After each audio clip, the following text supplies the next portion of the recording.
So, friend, where are you still angry in your life? I ask this question because I feel like it's a big part of this Aries new moon.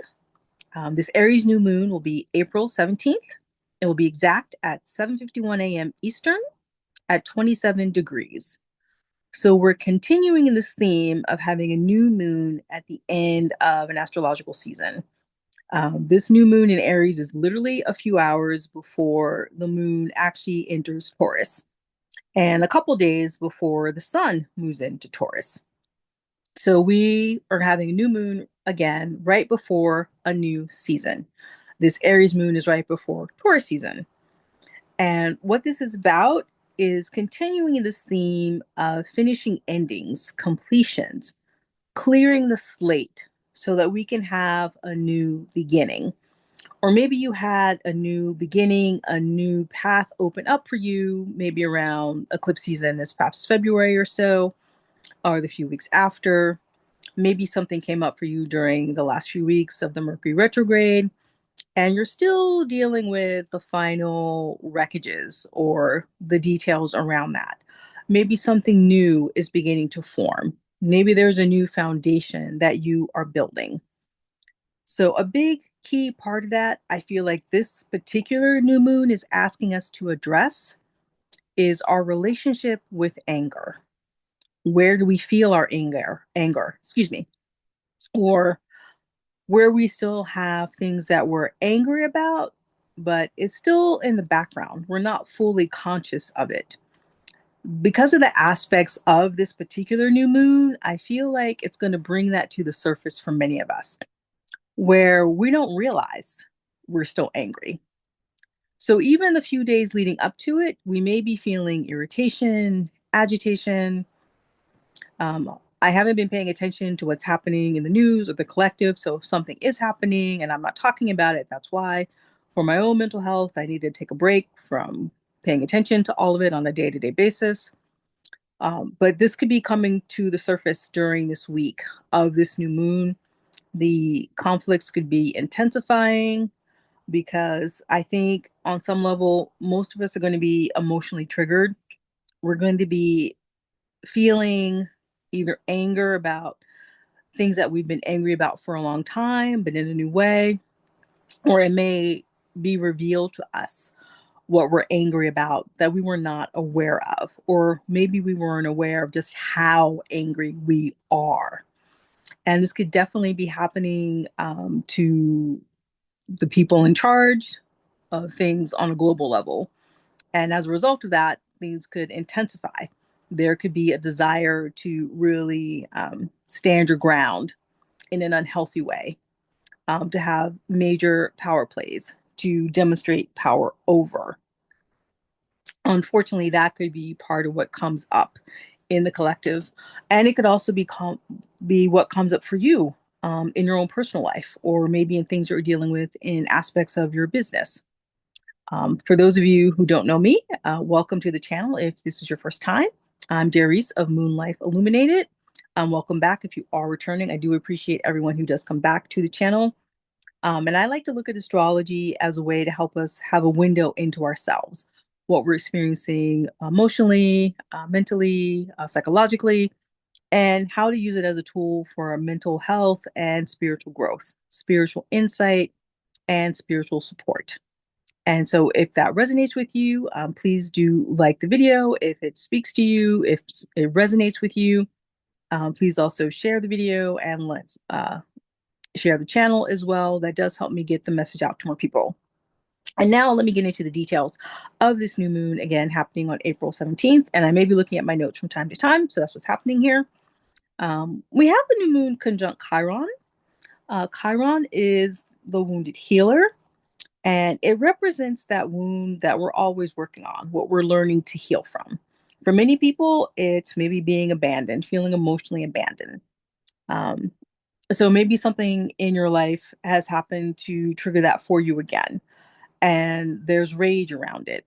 And you need to really figure out how to move through that rage, to move through the hurt that is driving the rage. Because often what anger really is. It, at least in my experience, my anger has often been an insight into where I feel like I am not getting a need met, where I am not being seen or valued, or my emotions are not being validated. And so that's often what's underneath the rage. It can very often, it's usually triggering an inner child wound that has not been addressed, that we're not healing. Oh, I don't know if you heard that notification, but that's confirmation. If that happened, if you did hear that ding that just went off. And what's also interesting is that we have Saturn is going to be conjunct Mercury and Mars as well on this new moon. And a conjunction just means that these planets are coming together in a supportive aspect. Or, I mean, it's interesting because Mars rules Aries. And since this is an Aries new moon, Mars kind of has the upper hand. And Mars represents our ability to create, but it also can represent how we express our anger, how we move through our rage. And then you have Saturn, which is in Aries, and it's in its fall in Aries. So sometimes Saturn in Aries can have a hard time expressing its anger or rage in a healthy way. And then we have Mercury, which is just entered Aries at this point. So there's a lot of Aries energy, and Aries can be fiery. It can be very passionate. What I like about Aries, the higher expression of it is about the love, the thirst for life. I like that Colin Bedell, the queer cosmos astrologer, that's how he talks about Aries. Very helpful. Uh, so we have this conjunction or this coming together of Saturn, Mercury, and Mars in Aries, which is actually going to hit its peak a couple days later, April 20th at 7 degrees. So we're moving towards that. So this kind of this push pull, this kind of like almost like three people in a wrestling ring, kind of like coming at each other, is the energy that this is giving me. And like, who is going to win? And it could feel like you have three aspects of yourself battling, fighting, trying to figure out what's coming on. Excuse me, I need to take a quick drink of water. Uh, and we also have at the same time, Pluto is also going to be in a supportive aspect or a sextile to Mercury, Mars, Saturn, and Neptune. So kind of intensifying this Aries stellium that I spoke about in an earlier video. We have all this energy in Aries. And it's a new moon. And normally, new moons are a time for planting seeds and that come to fruition or come to harvest 6 months from now. And it's still possible to definitely still plant seeds in this new moon. But I think if we're going to do that, we need to really come clean with ourselves about where we're feeling anger and rage and how to find a way to express that in a healthy manner. Because once you can release the rage, can express the rage, uh, then there's room to relax and to really get clear about what are you passionate about. And this could be part of what all of this anger that is getting stirred up is about, is showing us where we desire change individually and collectively. I think that this new moon is going to be highlighting for us what is no longer working. And it may happen on a more intense level structurally in the collective. But even all of that is showing us what really does need to be addressed, solved, fixed in our communities and on a collective level.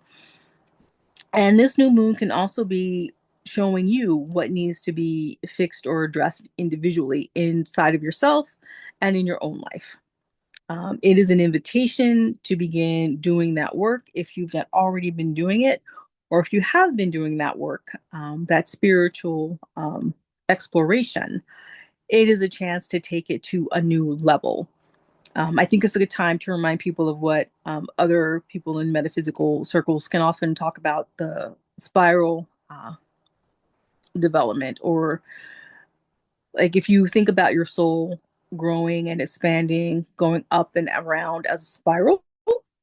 That so even when you revisit old patterns, you're not seeing it from the same level. You're seeing it from a newer, higher level, a wider perspective, so to speak.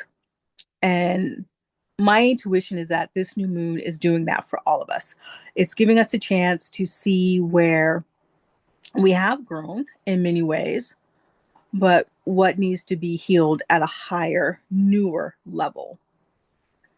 And it can be uncomfortable, it can be scary, and recognize that if that is the case, that you are feeling it because you're in a space now where it's safe enough to feel that discomfort, that that grief that maybe hasn't been expressed, that can also be underneath unexpressed rage. Um, you're in a space where maybe it's now safe enough to find a healthy way to express the rage that you've been carrying for either months or years. And so this is when I always like to remind people that it's good to do the somatic work, to really be in the body. So whether that's getting massages or breath work, yoga, physical exercise, a combination of all of the above, even energy work, working with energy healers. This is a good time to really help you get in touch with the body. And this could be another way to express rage. Excuse me. It isn't always about revisiting our traumas or the things that are triggering us in detailed level. I don't believe you always need to go through the old school approach to therapy where you have to dissect everything again and again. Sometimes that can actually re-traumatize people. There are other ways to heal and move through these things. And this new moon can be an invitation to find new ways of doing that. Find new ways of releasing newer layers of what's coming to the surface for you, what needs to be released. And I guess this is a good time to let people know that I still have my Skool community, $9 a month, $50 a year. It's an opportunity for people to come together in community.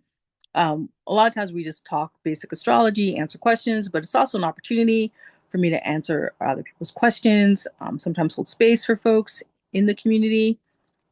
I also have one-to-one sessions, witnessing you, 30 minutes. And that's a small taste of my longer You Illuminated session, which is 90 minutes. And that's an opportunity for me to really help you see what's blocking you from living from your zone of genius. It's also a way to help you heal these deeper layers of what's coming to the surface as we move through these challenging times. And that's why I wanted to create this channel. It's why I want to be of service to the community. I wanted to help people. I love to hold space for people. I love being able to calm people down. Because when you can calm down, you can find out what your answers are. You already have the answers inside of you. You already know what you need to do next. But often it's just a matter of releasing some of these older fears, older traumas, unconscious patterns that are keeping you from really experiencing the truth of yourself. And I love to assist people with doing that. So there'll be links down below for that. I also have my public podcast, New Sacred Mirrors, where I talk about astrology, but other things as well. It's a space to like go beyond the astrology. So that's why I have a separate channel for that. And so there'll be a link down below that as well. But basically, I really just want to talk about how this new moon is an invitation to go deeper into ourselves, to go deeper into who we are, the truth of us. And hopefully that makes sense. Please let me know if any of this resonated for you. And if you do have a challenging week leading up to this new moon or even afterwards, do remember to always take care of yourself. You know, if you need to take a break from a difficult conversation, if you need to just tell someone, hey, I can't respond to you right now, give me some time to really sit with this and I will get back to you. Like you can always take the time and the space to do that for yourself. If you do end up in a situation where there is a conflict or a difficult conversation with someone, or if you do need to have a difficult conversation for someone, maybe you write it out ahead of time, like get out your own feelings, get really clear on where you are coming from and what your needs are, and then have the conversation with the person. And all the other things I like to remind people of, stay hydrated, drink lots of water, which I should do right now as well. I apologize. I don't know why my throat is so scratchy. Well, it is allergy season. I'm on the East Coast, so that's part of this as well. So please forgive me for that. Also, um, exercise and again, connect with community online and in real life. Get together with friends and family, people that support you and, always are in your corner. Spend quality time with your friends, take the time to, play with your kids, all that good stuff, because all of these things do make a difference. And in these turbulent, stressful times, it is really important to remember that whenever you give yourself permission to relax and feel good, that does still help the collective. We're all connected energetically on some level. So when you can relax and be more serene, more joyful, even just taking a simple dance break in the middle of the day, that helps lift your mood. And on some level, it actually helps everyone else as well. So I just want to leave you with that. I'm sending you so much love, so much joy. And remember to always honor the light within you.